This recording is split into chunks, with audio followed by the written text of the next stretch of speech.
మీ business ఏదైనా మీ ఊర్లో promotion చేయాలంటే అది సుమన్ టీవీతోనే సాధ్యం. ఇప్పుడే సంప్రదించండి. కోడుమూరులో వైసీపీ ఎమ్మెల్యే అభ్యర్థిగా పోటీ చేస్తున్నారు. ప్రచారం ఎలా సాగుతుంది?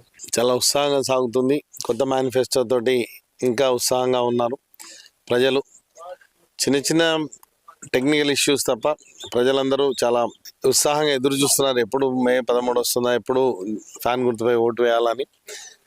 పథకాలన్నీ ప్రజలకు నేరుగా చేరడంతో అవినీతి లేకుండా ప్రజలందరూ వాటిని పొందారు కాబట్టి తప్పకుండా జగన్మోహన్ రెడ్డికి ఓటేస్తారని మా అందరి గట్టి నమ్మకం. జగనన్నే మా నమ్మకం, జగనన్నే మా భవిష్యత్ అన్న ఆలోచనతో ఉన్నారు. ఫస్ట్ టైం మీరు పోటీ చేస్తున్నారు. ఇక్కడ కోడుమూరు సమస్యలు ఏం తెలుసుకుంటున్నారు? నేను గత సంవత్సరం నుంచి కొడుమూరులో ఎన్నోసార్లు పర్యటన చేయడం, మన ప్రజలతో ఎన్నో మెడికల్ క్యాంప్ చేయడం ద్వారా చాలా సమస్యలు ప్రజల నుంచి తెలుసుకోవడం, వాటిని ఈ నన్ను అభ్యర్థిగా నిర్ణయించినప్పుడు మరి వాటిని అన్నింటినీ ప్రభుత్వం ద్వారా పరిష్కరించడం జరిగింది. రోడ్లు అయితేనేమి, మరి కల్వర్ట్స్ అయితేనేమి, వీటిని అన్నింటినీ కోడుకుంటే ముందే శంకుస్థాపన చేయడం, మరి వాటిని పరిష్కరించడం. పర్దెంపాడు రోడ్డు 25 సంవత్సరాల ప్రజల కళ, మరి వాటిని నెరవేర్చడం. గూడూరు, మరి ఈ చనగొండల రోడ్డు, ఇవన్నిటిని చాలా భాగాలు మేము రోడ్లను కంప్లీట్ చేయడం జరిగింది. మరి ముఖ్యంగా తాగునీటి సమస్య గురించి వేసవి అవ్వడం, మరి వనరులు ఇంకిపోవడం, జనాభా పెరగడం, వీటిని ఎదుర్కొనడానికి రాబోయే 5 సంవత్సరాల్లో మా మేనిఫెస్టోలో కూడా ఖచ్చితంగా దీని మీద ప్రస్తావన ఇచ్చారు. రాబోయే 5 సంవత్సరాల్లో శాశ్వత ప్రాతిపదికన మరి ఇంకొక 15 సంవత్సరాలకు ఇలాంటి పరిస్థితి ఉత్పన్నం కాకుండా మా యొక్క ప్రణాళికలు రచించుకొని సిద్ధంగా ఉన్నాం మేము కూడా. ఇప్పుడు ప్రజల్లో స్పందన ఎలాగుంది? ఎలా వస్తుంది స్పందన మీరు వెళ్తుంటే? అపూర్వంగా ఉంది స్పందన. ముఖ్యంగా నేను అభ్యర్థిని చూసినప్పుడు, నేను వైద్యుడిని, ప్రజలకు వైద్య సేవలు అందిస్తున్నాను.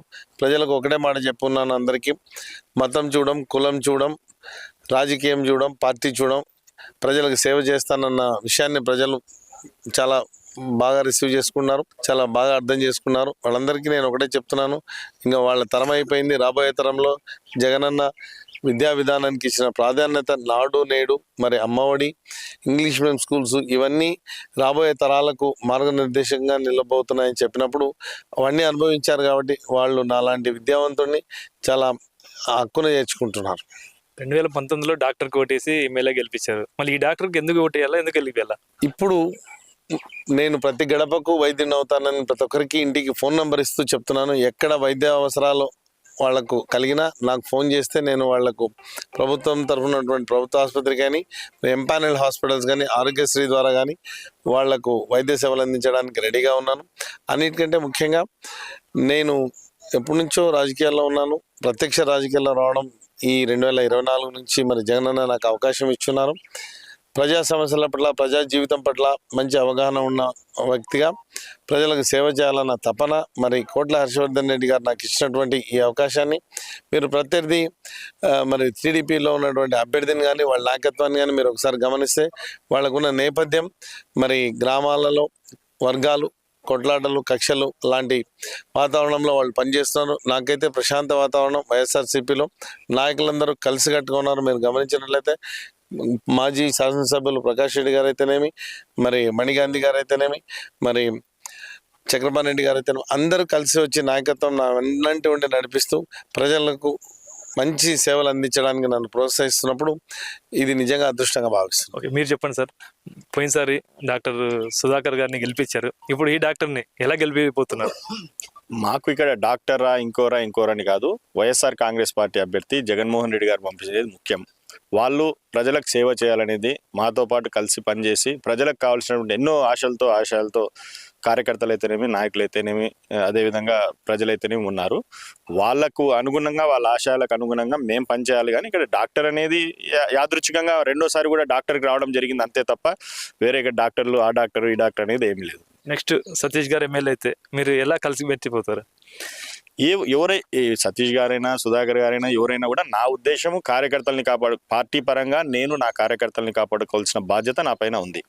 అధికారికంగా వాళ్ళకి కావాల్సిన పనులు, అంటే ప్రజలకు కావాల్సిన ఏవైనా ప్రభుత్వం ద్వారా రావాల్సినవి చేయాల్సిన బాధ్యత ఎమ్మెల్యే గారి మీద ఉంటుంది. ఆ రెండు మేము సమన్వయం చేసుకొని మేము పని చేసుకుంటూ వస్తాం. ఇప్పుడు మీకు కొత్తగా చేరుతున్నారు, ఎంతమంది చేరారు? వాళ్ళతో పాటు ఎలా కలిసిపోతున్నారు? చాలా మంది చేరుతున్నారు ప్రతి విలేజెస్లో నుంచి. అంటే కొన్ని ప్రజలలో ఇంతవరకు అంటే ఎందుకు బయటపడాలి, మళ్ళీ ఏదో వస్తుంది ఏదో చేస్తుంది, ఆ స్థానికంగా ఉన్నటువంటి ఆ తెలుగుదేశం పార్టీ నాయకుల యొక్క అరాచకాలు కావచ్చు ఎందుకు ముందు నుంచి అనేది ఉంది. మాతో అందరూ కూడా టచ్లో ఉన్నారు. దాదాపుగా మేము మంచి మెజార్టీతో గెలవబోతున్నాం. ఇంకా రాబోయే కాలంలో ఇంకా చాలా మంది కూడా పార్టీలోకి రాబోతున్నారు. ఇప్పుడు మీరు కొడుమూరు ప్రజలకు ఏం చెప్పబోతున్నారు? తప్పకుండా మేము మళ్ళీ జగన్మోహన్ రెడ్డి గారు ముఖ్యమంత్రి కాబోతున్నారు. వాళ్ళకి ముఖ్యంగా ఇక్కడ మేము ఆ పొరపాటును కూడా మేము ఒప్పుకుంటున్నాం.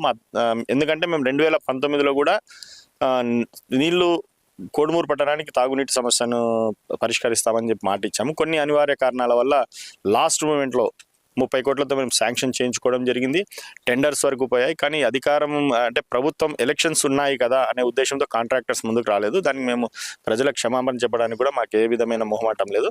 కానీ ఇదే విషయాన్ని మేము జగన్మోహన్ రెడ్డి గారి దగ్గర బస్సులో యాత్రలో ఆయనతో డిస్కస్ చేస్తే ఆయన లేదు, మీరు ఎలక్షన్స్ అయిన మరుక్షణం మీరు రాండి, నేను తప్పకుండా దాన్ని అయిపోగొట్టేస్తాను. కాబట్టి మాకు పూర్తి నమ్మకం, ఎందుకంటే ఇది సీఎం గారి దృష్టిలో ఉంది కాబట్టి వచ్చే వేసవికంతా కూడా ఈ కార్యక్రమం, ఎందుకంటే ఆల్మోస్ట్ ఇది టెండర్స్ శాంక్షన్స్ అయినాయి, టెండర్ స్టేజ్లో ఉంది. ఇప్పుడు టెండర్ ఒకటి మళ్ళీ రీకాల్ చేసి అక్కడ కాంట్రాక్ట్ ఏర్పాటు చేస్తే 1 year లోపల అయిపోతుందని పూర్తి విశ్వాసం మాకుంది. మేజర్గా మిగతా గ్రామంలో ఉన్నటువంటి సీసీ రోడ్స్ అయితేనేమి, కాలువలు అయితేనేమి దాదాపు 7 కోట్లతో ఈ 5 సంవత్సరాల్లో మేము చేయడం జరిగింది. ఏవైనా చిన్న చిన్న పనులు ఉన్నా చేస్తాం. మేజర్గా మా ప్రాంతానికి కొన్ని గ్రామాలకు, ఏటిగడ్డపల్లెల్లో కొన్ని గ్రామాలకు తాగునీటి సమస్య, అక్కడక్కడ సాగునీటి సమస్య, ఈ 2 తప్ప మాకు రోడ్ కనెక్టివిటీస్ అవన్నీ కూడా మేము ఈ మధ్య చేసేసాం. అభ్యర్థిని ఇప్పుడు ఎలా గెలిపిస్తారు? ఎంత మెజార్టీ వస్తుంది అనుకుంటున్నారు? జగన్మోహన్ రెడ్డి గారి సంక్షేమ పథకాలు, అదేవిధంగా క్యాడర్లో ఆ పట్టుదల, జగన్మోహన్ రెడ్డి గారిని మళ్ళీ ముఖ్యమంత్రిగా చూసుకోవాల్సిన అవసరం ఉంది అని చెప్పి క్యాడర్కి ఒక పూర్తి విశ్వాసం ఉండడం వల్ల తప్పకుండా మేము అభ్యర్థి కానీ ఎవరైనా కూడా అందరం ఖచ్చితంగా కలిసి పనిచేయడం వల్ల ఏ రకమైనటువంటి డిస్టర్బెన్సెస్ లేవు. మాకు ఖచ్చితంగా గెలవబోతున్నాము. మంచి మెజార్టీ, పోయినసారి కంటే మంచి మెజార్టీ వస్తుందని చెప్పి ఆశిస్తున్నాం. చివరిగా చెప్పండి, ఇద్దరు కలిసి ఉన్నారని చెప్పి కోడుమూరు ప్రజలకి ఎలా చెప్తారు? చెప్పేది ఇంకా కలిసి ఉండాలి అని చెప్పేది ఏం లేదు, అది కాలం సమాధానం చెప్తుంది. కలిసి ఉంటామని అనుకుంటున్నాము, కలిసి ఉండాలని అనుకుంటున్నాము, కలిసి ఉంటాము కూడా అని మా నమ్మకం.